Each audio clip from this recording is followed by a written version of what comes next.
네, 오늘의 시그널픽은 석동영 변호사와 함께하겠습니다. 어서 오세요. 네, 안녕하십니까.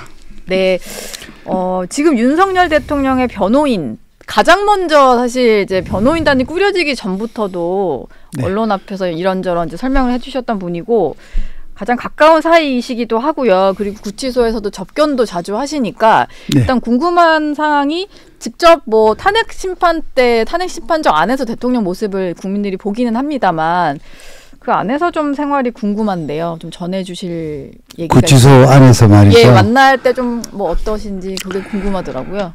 지금 뭐 이렇게 영화나 드라마 장면 속에 있는 것 같기도 합니다. 예. 현재 국가원수 대통령이 지금 구치소에 구속이 되어서 독방에 이제 혼자 계신 상태를 우리가 상상이나 했겠습니까? 네. 정말 굉장히 어렵고 힘든 상황이지만 정작 대통령께서는 담담하고 의연하십니다. 뭐 여기도 사람이 사는 곳 아니냐. 그러면서 교도관들에게도 참 소탈하게 잘 대해주시고요. 그런 예. 가운데서 워낙 지금 재판이 네. 워낙 지금 빡빡하게 힘들게 진행이 되니까 그런 점에서 좀 이게 좀 너무하다는 생각을 좀 하기도 합니다. 예. 헌법재판소가 일단 대통령 탄핵 심판과 관련해서 변론기일을 추가로 현재까지는 지정하지 않은 상황인데 오늘이 잡혀있기로는 마지막 8차 변론기일이니까 오늘 아마 다음 계획이 좀 나오지 않을까 싶습니다. 근데 8차로 끝날 가능성도 있을까요? 그건 아니겠죠? 그렇지는 않고요. 예. 지금 이제 저도 이제 이 방송을 마치면 오늘 오전 10시부터 하는 이제 변론기일에 지금 참여할 예정인데 예. 헌법재판소의 그 지금 이 재판 진행이 여러 가지로 참 문제가 많고 하다는 것은 뭐 새삼 여기서 다 열갈 수가 없을 지경입니다만 어쨌든 헌재가 미리 지정한 제8차 변론이 이제 오늘이고 그 추가로 다음 주에 지금 또 마치기 전에 대통령의 피청구인인 대통령 입장에서 뭐랍니까 저 최후 변론이라 그럽니까 대통령의 입장과 심경을 얘기하는 그런 기회도 있을 것이고요. 그에 앞서서 뭐 혹시 또 일부 증인 저희들이 신청한 부분에 대해서 헌재가 재판관들이 또 허용할지 여부가 오늘 결정될 것입니다. 적어도 오늘 끝나는 것이 아니다는 점은 분명합니다. 오늘로 끝나는 건 아니다. 네. 뭐 적어도 한 2차 정도는 더 열릴 수 있다. 예, 뭐 좀 약간의 가변성이 있기 때문에 단정은 못하겠습니다만은 한두 번 정도는 더 다음 주에 말이죠. 이렇게 하고. 근데 전반적으로 헌법재판소가 워낙에 속성으로 졸속으로 지금 진행하고 있는 것은 우리 국민들께서 보시는 바와 같기 때문에 더 길게 가려고 해도 재판관들이 맞고 서는 것 같습니다. 얼마 전에 이제 대통령을 접견한 국민의힘 의원들에게 대통령이 헌재에 직접 나가길 잘했다 이런 말을 하신 걸로 이제 전해졌거든요. 네. 실제로 대통령이 헌재에 출석하고 했던 것들이 이제 심판 과정에는 좀 도움이 되고 있다라고 보시나요? 모든 재판이 다 그렇습니다. 당사자가 그 사안을 가장 잘 압니다. 그렇지 않겠습니까? 그래서 당사자가 어느 정도의 언변이 있다고 하면 뭐 변호인 10명보다도 당사자의 그 말 한마디 육성이 굉장히 사실의 전달 또 당시 상황이나 여러 가지 의도의 전달에 도움이 되는 것이 사실이고요. 이번 대통령 탄핵 심판에 있어서도 뭐 계엄을 하게 된 그 상황에 또 생각이라든지 여러 가지 부분을 대통령께서 잘 짚어주고 있고 재판의 더구나 이 재판이 정말 유감없이 많은 내용을 시간에 제약 없이 다룬다면 또 모르겠는데 굉장히 촉박하게 진행되는 가운데에서도 그러한 미진한 부분이나 가려운 부분 이런 부분을 대통령이 정확하게 말씀을 해주고 계시기 때문에 재판관들은 물론 국민들도 이해하는 데 도움이 되실 겁니다. 국민들도 사실 뭐 여러 가지 상황을 판단하는 데 있어서 탄핵 심판 때 나오는 얘기들을 좀 많이 지켜보는 상황인데요.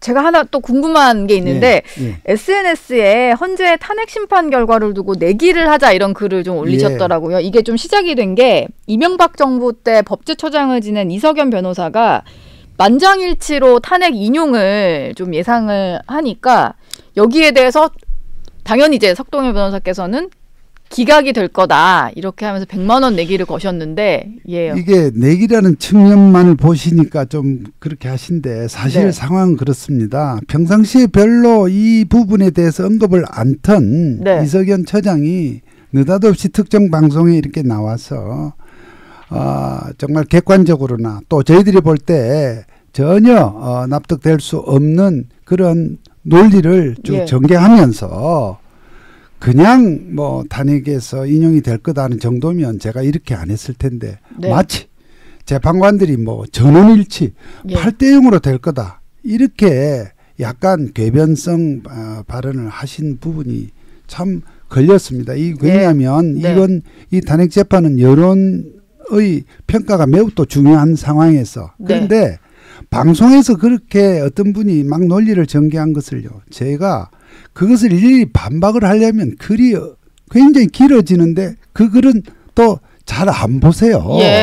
그런 가운데서 이석연 처장의 그러한 약간 궤변에 가까운 주장을 좀 제가 좀 뭡니까 저지를 하는 방법으로서 이것이 정말 이렇게 틀렸다는 부분을 강조하기 위해서 정말 우리 이 처장의 진술이 맞는지 내가 우리 입장이 맞는지 한번 좀 두고 보자. 그리고 뭐 내기라 해서 서로 돈을 달라는 게 아니라 우리가 지는 쪽이 우리 그 복지 공동회 기부를 하자. 그분이 방송에서 한 얘기가 틀렸다면 방송에서 받은 출연료는 도로 내놓아야 될 거 아니냐. 도로 내놔야 된다. 그런 뜻이었습니다. 근데 또 뭐 야당에서는 이걸 가지고 너무 이제 탄핵 심판을 희화화한다 이런 비판도 하더라고요. 야당이 지금 희화화라는 말을 할 수가 있는 그런 곳인가요?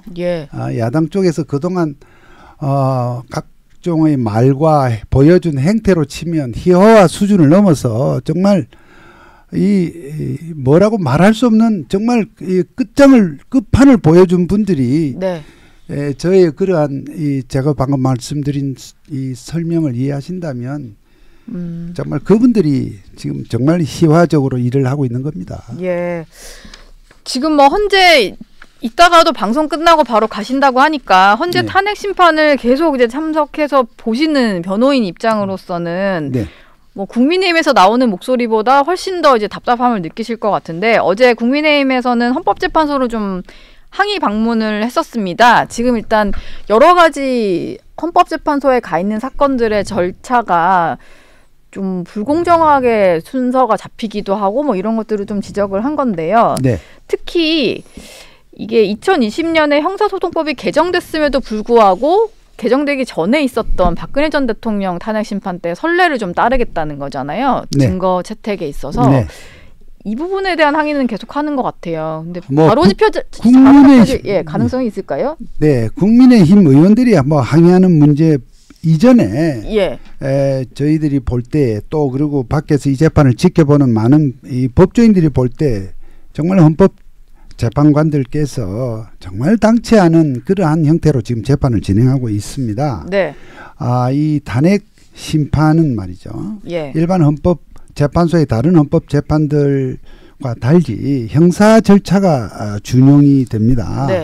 물론 이 성격은 행정심판의 성격도 갖고는 있습니다. 이 탄핵심판이. 그러나 어쨌든 헌법재판소법에 입법자들이 많은 생각을 해서 엄격한 증거를 적용하도록 되어 있습니다. 왜냐하면 단심으로 일반 법원은 3심제이지만 헌법재판은 단심으로 그 당사자의 어떤 그 지위가 결정이 되고 특히 지금 대통령의 탄핵심판은 정말 국가의 존망이 걸려있는 매우 중요한 그러한 재판입니다.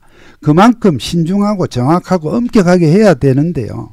지금 헌법재판관들이 소위 이제 이 계엄 직후에 정말 이 무질서한 상황에서 수사기관들이 또 일부 정말 추악한 정치 공작이 지금 다 드러나고 있는데요. 전혀 사실과 좀 이렇게 거리가 있는 내용들로 마구 수사기관에서 정신없이 작성한 그런 조서들을 그대로 지금 증거로 쓰자.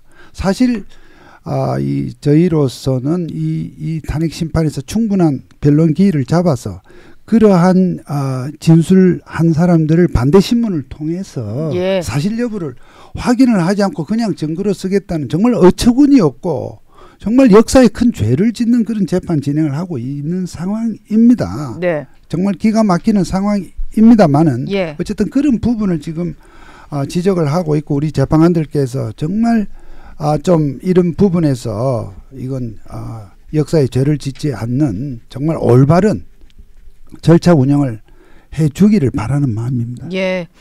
어제는 보니까 현직 지검장이 춘천지검장 이영림 지검장이 검찰 내부망에 글을 올렸는데 헌재를 향해서 일제 치하의 일본인 재판관보다 못하다 이런 네. 지적을 하더라고요.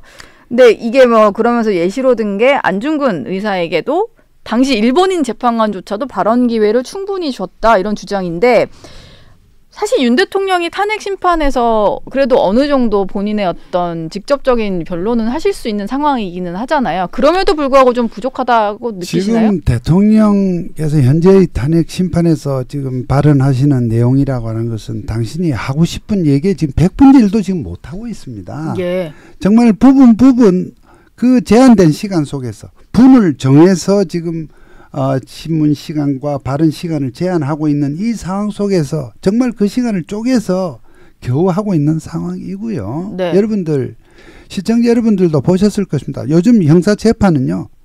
피고인과 피고인의 그 변호인들이 해달라는 대로 하고 있습니다. 뭐 다른 얘기 들 건 뭐 있습니까? 우리 이재명 재판 제가 우리라는 표현은 좀 잘못된 것입니다만은 예. 이재명 대표의 재판만 보더라도 얼마나 재판이 늘어지고 있습니까? 또 그 외에도 지금 야권 인사들의 재판을 보면 네. 이런저런 재판을 늘어뜨리기 위한 각종의 지금 모든 기법들이 다 나오고 있는 상황에서 다 법원이 받아주고 있지 않습니까? 예. 그러니까 충분한 기회를 줘야 되고 어떻게 이 중요한 사안에서 중요한 증인들, 쟁점 있는 증인들 그런 사람들에 대해서 뭐 딱 시간을 정해서 요때까지만 말하자면 신문을 해라. 예. 이런 식의 이런 부분은 우리의 재판이 지금 우주 최강이라는 그 이영린 검사장의 글에도 나옵니다. 네. 그 정도로 전 세계의 최강이 아니라 우주 최강일 정도로 법원 재판이 충분히 방어의 기회를 주는데 정작 헌법재판소가 너무나 예. 그런 부분을 재판관 위주로 졸속으로 진행하고 있다는 점에 대해서는 좀 엄중한 지적이 있어야 될 것 같습니다. 예. 오늘 국민변호인단 지금 이제 석동현 변호사가 주도를 하고 계신 건데 보니까 저희 이따 오후 6시에 네. 채널A 건물 앞에 청계광장에서 출범식을 갖더라고요. 네. 근데 먼저 좀 여쭤보고 싶은 게 국민변호인단의 전한길 선생님이 참여한 이후에 좀 많이 화제가 됐었는데 지난주에 전한길 선생님이 여기 정치시그널에 출연하셔서 석동현 변호사를 통해서 윤석열 대통령의 메시지를 전해 들었다라고 하면서 일부 공개를 좀 해주셨었거든요. 네.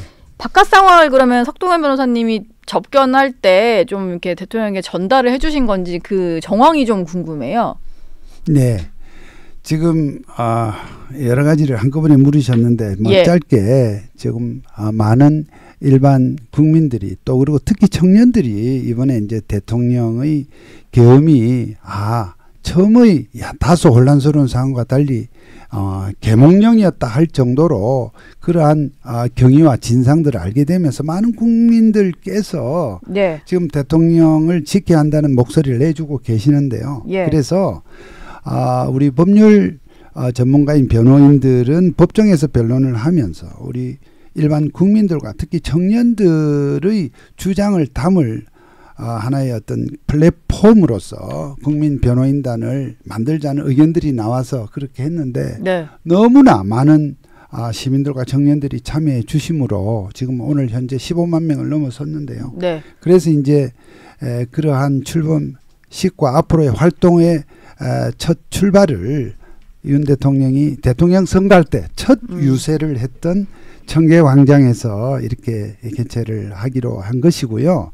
그 과정에서 이렇게 자연스럽게 자발적으로 여러 가지 의견과 또 이 계획이 모이는 과정에서 네. 전환길 요즘 뭐 정말 아주 사람들의 주목을 받고 있는 일타 강사 예. 전환길 선생도 여기에 기꺼이 참여해 주겠다고 이렇게 하신 것이고요. 네. 그 외에도 전환길 이 강사가 지금 여기저기 시민 집회에서 연설하고 있는 가운데 우연하게 저에게 서로 연결이 되어서 이렇게 대통령의 제가 지금 이 접견하면서 들은 생각, 대통령께서 정말 이러한 국민들의 지지와 성원에 이제 고맙다는 마음이 당연히 있지 않겠습니까? 예. 특히 청년들에 대해서 너무나 청년들이 이번 이 계엄의 의미와 또 계엄을 하게 된 국가적 여러 가지 위기 상황에 대한 인식이 있다면 네. 나는 내 고초가 뭐 전혀 힘들지 않다는 취지로 그런 말씀들도 제가 이렇게 해주면서 네. 그러한 생각을 좀 참고로 좀 해주시면 좋겠다는 얘기를 잠깐 한 적이 있습니다. 예. 그런 것을 말씀하신 것 같습니다. 그러면은 전환길 선생님이 뭐 그 주말 집회에 나가서 했던 연설이나 이런 네. 것도 대통령이 좀 다 직접 접하시는 건가요? 뭐 지금 안에 계신 분이 어떻게 그것을 예.